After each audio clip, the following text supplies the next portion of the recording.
Уже сёлета да депутатаў Палаты прадстаўнікоў паступіць законопроект об унесенні змяненняў і дапаўненняў у закон аб турызме. Беларускія парламентарыі вырашылі паглядзець на практыцы, як рэалізуецца правовы дакумент сёння. Парк-отель замест былога піянерскага лагера. Ідэя стварыць бізнес з нуля ў лясным масіве Жабінкаўскага района з'явілася ў уладальнікаў яшчэ 7 гадоў таму. З тых часоў пройдзены доўгі шлях развіцця. Гасцей тут чакаюць утульныя бунгала, асобныя домікі, еўрапейскі сервіс, а галоўнае беларуская прырода. Па словах дырэктара парк-отеля Евгена Кириллюка, беларусы займаюць 70% у структуры наведванняў. Але дзякуючы бязвізаваму рэжыму, які дзейнічае на тэрыторыі района, геаграфія гостей пашырылася. За прошлый год было 3200 гостей. Из них около 800 это были иностранцы, граждане СНГ, поляки, европейцы. В этом году уже было за вот этих 5 месяцев 1000, по-моему, там что-то чуть больше 1000, и 290 из них это не резиденты Республики Беларусь.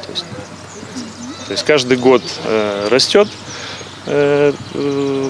можно сказать, туристическая привлекательность республики, и, соответственно, у нас повышается процент загрузки отеля. За минулый год безвизовую зону Брест наведали больше за 18,5 тысяч замежных туристов. У гэтым поток уже повеличился в 2,5 раза. Мы видим, что сегодня этот механизм работает над тем, чтобы эта информация была доступна более широкому кругу иностранцев. Все-таки 74 страны могут воспользоваться данным безвизовым порядком въезда.